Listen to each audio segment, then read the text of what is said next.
Hi, hello, how's it going? This is Ronaldo Hernandez, and this is the second part of the video for the how heart bottom syndrome may be caused by Triceps syndrome. But in this video, I'm going to talk about muscles to release, muscles to stretch, muscles to strengthen, and other considerations that you could take into account for. So the muscles that for sure need to be released are the upper chest and the upper traps. Reason why that is because uh, when people uh, who have an excessive rounding of the upper back, they tend to the chest tends to cave in a lot more, so this makes this muscle very overactive and tight. And then with the upper traps, see that they're always shrugged up, and these also eventually get tight. So to get them to relax, you do have to do like a self massage. Get like a lacrosse ball, tennis ball. Actually, not a tennis ball. I mean, you can start with that if you're like new to this, but I suggest you go with something more denser, like a lacrosse ball or something, and just like peel it away. For the chest, I suggest you do the upper portion, kind of lateral portion of the chest. That seems to be the most tightest for me, from my experience. Another thing to release is the lats. Lats tend to be pretty stiff because of rounding of the back. So I suggest you kind of get in the well, this is more like the serratus anterior, but they kind of work together in a way. And so uh, I suggest if you have a foam roller, or you could use the lacrosse ball too, to massage all this area right here, and just kind of dig in there. If they are tight. Most of the time they are though, because your posture, you do have like a hunchback or something like that. So suggest you release them. Another thing to release is is a 2-in-1. In this case, it will be the upper abs, and I also suggest doing the lower abdominals too.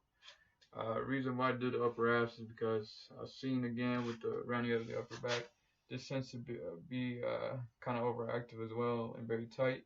So you need to release this. So you need to release that muscle for you to be able to kind of go into full extension, especially in your spine. So once you release the upper abs, you probably feel like a relief. From my experience, being able to stand more taller. And also, I would do the lower abs as well because that's a muscle that seems to be tight as well from the excessive posterior pelvic tilt. Another thing to release is the glute maximus. Um, going back to the posterior pelvic tilt, that muscle is very overactive, and they become very tight.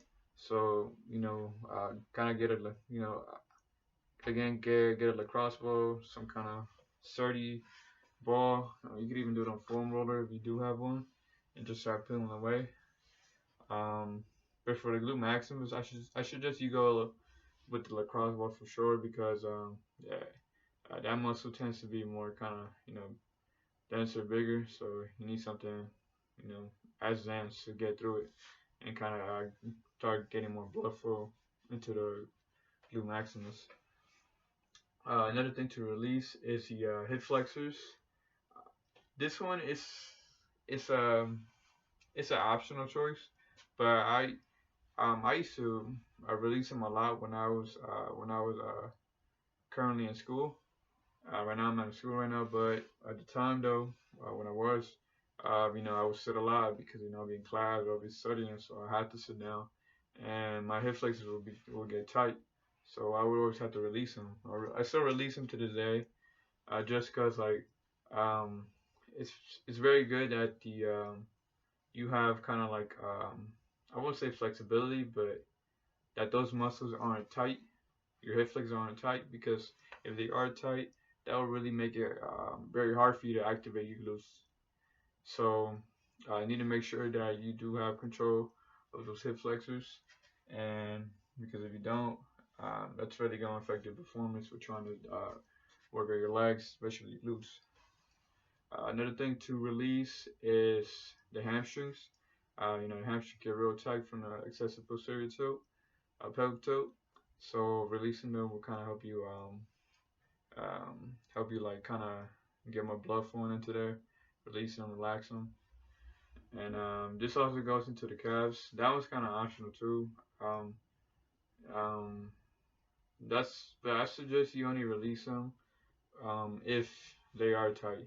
From my experience, that my calves are pretty tight because of me being flat-footed, but also from the posterior pelvic tilt, there seems to be a lot of tightness in the calves, because of that. Now muscles to stretch. The muscles you for sure need to stretch are the chest and pecs, and pec major, pec minor.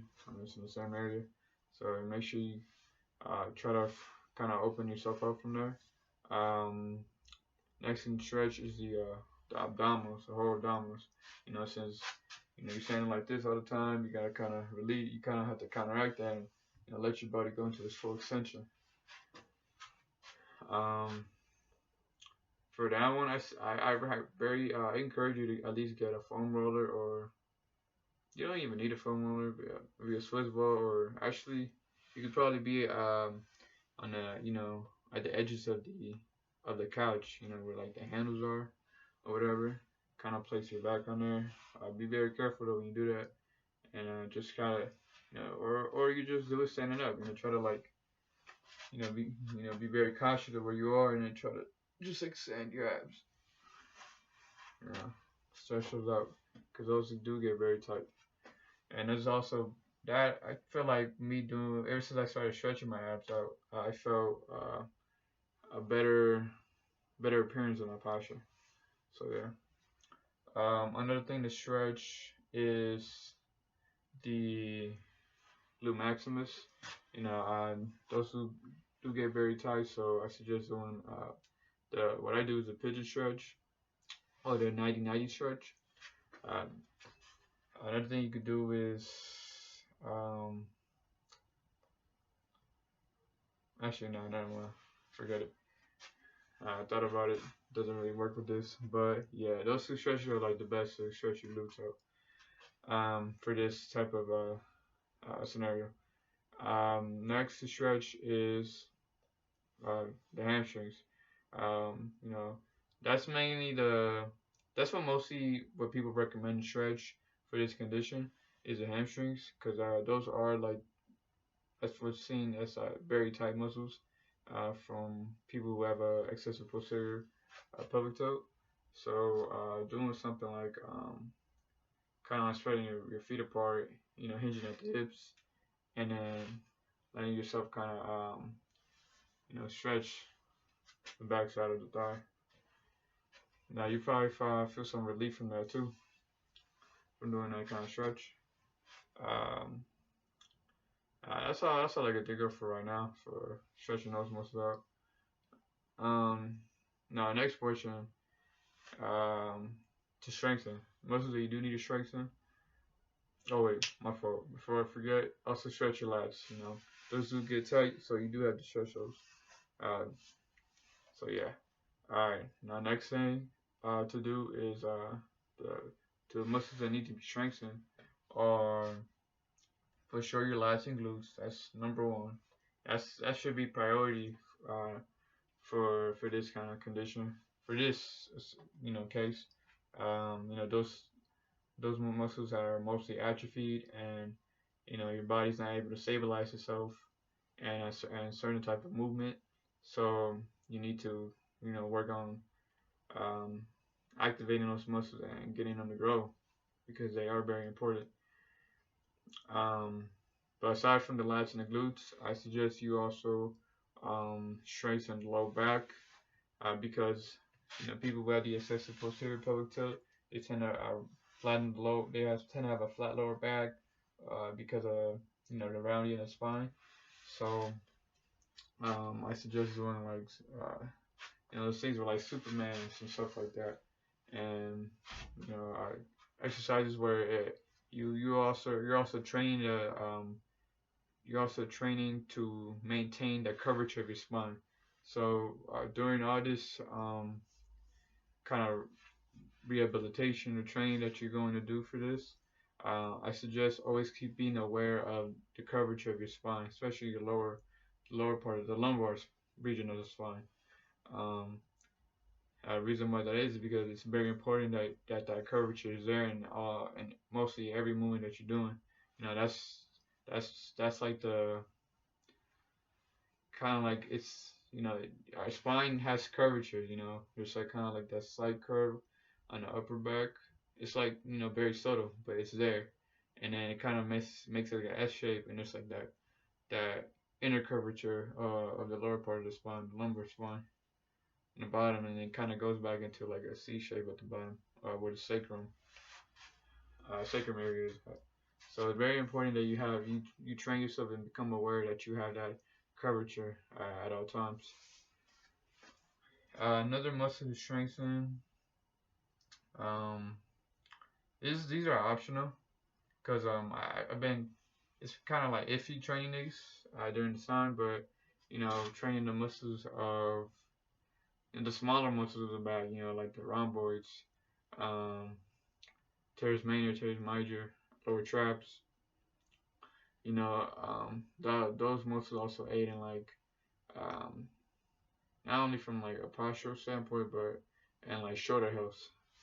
I'll probably make another video on that, but right now I just want to say, kind of keep this kind of basic. Um, Next is the strengthens. There's also optional too, is the hamstrings. Reason why it's optional because you could do some isolated work for that, But to be honest, I actually recommend you do work out the hamstrings because, um, not only is that like it moves together with the glutes and a lot of movement because it's a function. One of the functions of the hamstring is hip extension. So when doing like lunges, squats, deadlifts, whatever, um, the hamstrings are mostly always involved. But if the hamstrings are strong or they are able to kind of produce the same amount of force that the glutes are that the glutes can, then that would also kind of minimize the amount of um, potential that you have to get injured, in certain like activities. So I actually do recommend you work out your hamstrings. Um, right now, that's all I got. Oh, another thing. Um, I suggest you work out your serratus anterior if you have like difficulty activating that muscle. Reason why I say that is because this muscle is very important, and when like you're engaging your lats, um, there's kind of like a protraction going on when you kind of and some of the movement of the lats, you have to protract your shoulders, and then you kind of have to bring them back into to your body. And so the lats do, not the lats, the serratus anterior does play a role in you engaging your lats in certain movement. Um, Other things to consider for this condition is you need to kind of be aware of the habits you have while you stand or while you sit down. I have a tendency to tuck my butt sometimes when I'm standing or even when I'm sitting down, and I kind of like fail to realize it, but it's something I've been doing for so long that that's just how my body is accustomed to. So make a habit of being aware of like I said before, the curvature of the spine. Making sure you have a good posture. And another thing to be aware of too is if you're rounding, in your upper back, that's being aware of these will help in the process of kind of getting stronger and you know strengthening your posture. Because it's not just about muscle weaknesses, but it's also like habits. You know, um, habits and like excessive, kind of use of those habits. So just be aware of how you're standing, how you're sitting down, and also be aware of how you're moving too. Like like during the bend movement, try to make sure you do keep that curvature of the spine, but you hinge at the hips when you bend. This will help in keeping your posture upright. And I also suggest you practice hip hinging because there might be a movement that you kind of lost. You're not as capable as doing um, while because of this condition. So shit, that's all I have to say for that. I'm gonna make another video about the exercises I'm actually doing and certain concepts and like stuff that I like have planned, or I'm not even have planned. Like I'm already doing it, but I just want to share. I just want to share to you guys how how I'm doing it. So thank you for tuning in, and this is a fast life.